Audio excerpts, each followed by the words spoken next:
Welcome students to our online classes. Myself Ashwini Honkarse is going to explain you lesson number 5, the fundamental unit of life. So students, we all know that our body is made up with the smallest organisms called cells. They are living organisms and they are make our bodies, right? So we know that cells group together to make a tissues.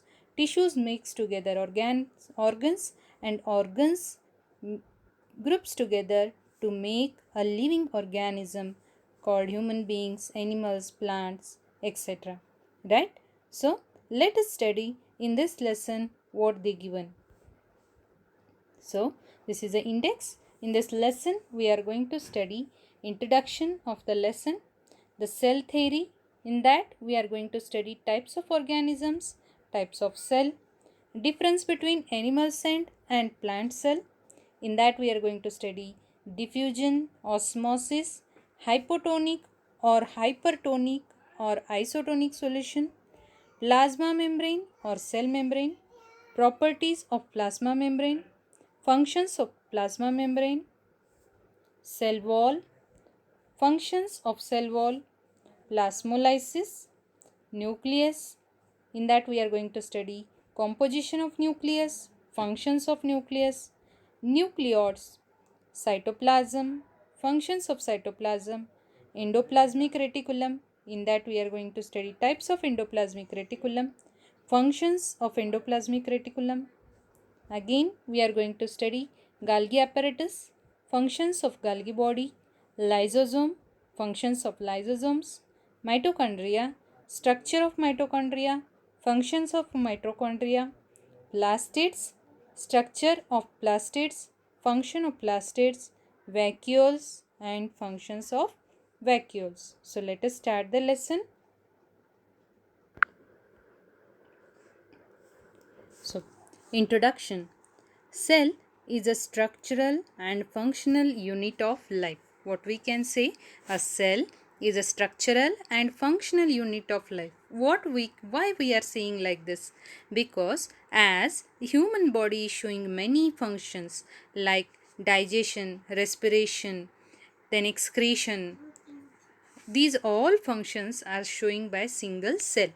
Even a single cell is showing all these properties. That's why we are calling a cell is a structural and functional unit of life.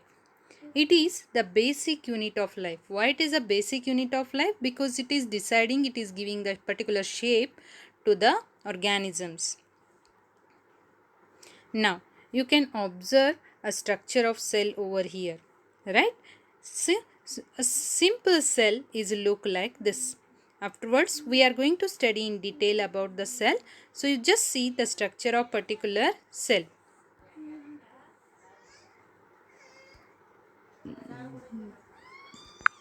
Next.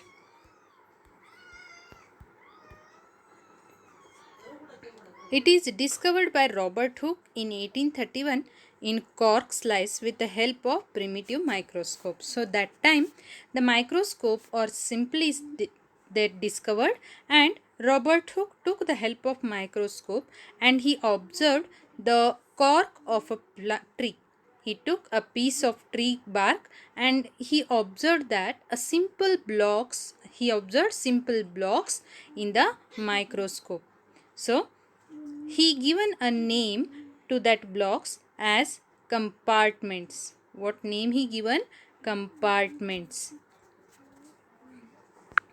Then afterwards, so how the microscope is? So you can observe the different parts of microscope over here. Here we can put the slide and we can observe from the here, and we can observe the magnified things in the microscope. So these are the simple microscope in olden days we are using. Nowadays we are using this type of microscope, and it is electric microscope with a very high power. It is a electric microscope with a very high power. If you go to the hospital, you can able to observe these type of microscope. Now After Robert Hooke, Llewellyn Hooke in 1674, he discovered some single organisms, single living cells in pond water. Because that time the microscope was introduced and they discovered the microscope, and in the microscope he observed that the cell are living single. They are living single in pond water. After that, Robert Brown discovered the nucleus in the cell in 1831. What Robert Hooke said, that a cell contain nucleus. A cell contain what? Nucleus. Then after that, Purkinje coined the term protoplasm. Purkinje, what he said, that cell not only contain nucleus but it contain protoplasm also. For the fluid substance, it is the fluid substance, and when he given that term in 1839. So like this also, a cell theory was given by two great scientists, that is Schleiden and Schwann. He is a Schleiden and a Schwann. They said that they given a theory for the cell, and they said what? The theory that all the plants and animals are composed of a cell and the cell is a basic unit of life was presented by these biologists. What they said, even the plant and animal both contain cell and this is a basic unit of life. The cell theory was further expanded by Virchow by suggesting that all cells arise from pre-existing cells. So they told that the cell will not generate themselves, but they will comes from their parental cell. Who told like this? That Virchow, scientist Virchow. So these are some great scientists who involved in the study of cell theory. They involved themselves in the study of cell theory and they given most of the important contribution in the cell theory. So now we are going to study about types of organisms. In the organism, there are mainly two types. How many types are there? Mainly two types. One is unicellular organism, another one multicellular organism. Unicellular organisms means they are single cellular organisms, and multicellular, they contain more than one cell. On what base we are dividing them? On the basis of cells, organisms. Yes, on the basis of cells and organisms, we divided that the organisms are of two types. One is unicellular organism, another one is multicellular organisms.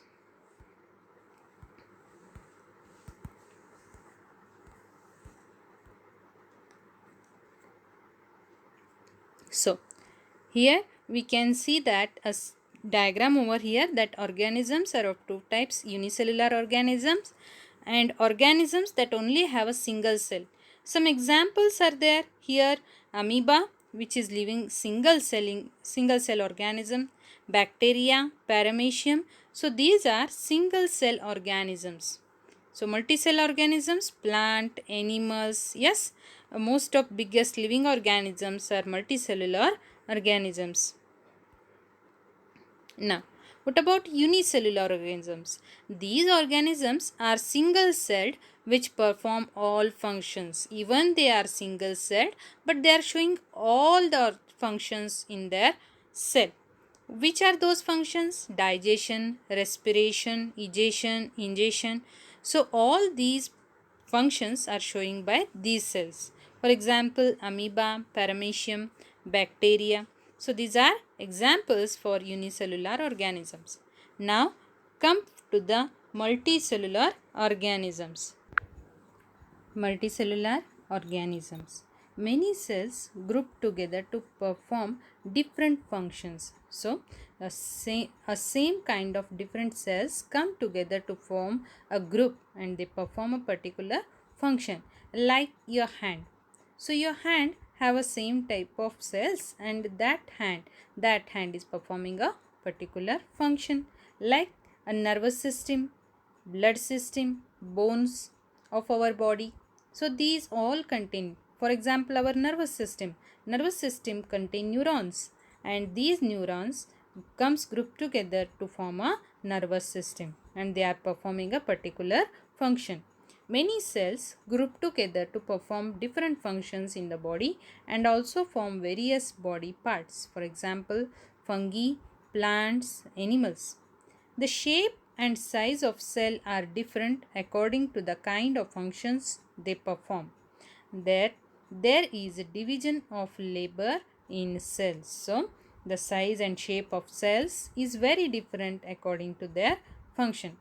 Each cell has a certain kind of cell organelles to perform different type of functions like mitochondria for respiration. So what will happen?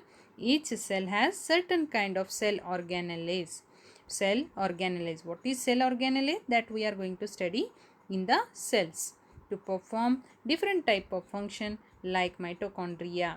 So mitochondria is a one organelle in a cell which performing respiration in the cell. So now we are going to study different types of cell. There are two types of cell. One is prokaryote and another one is eukaryote. One is prokaryote, another one is eukaryote. So let us study a difference between prokaryotes and eukaryotes.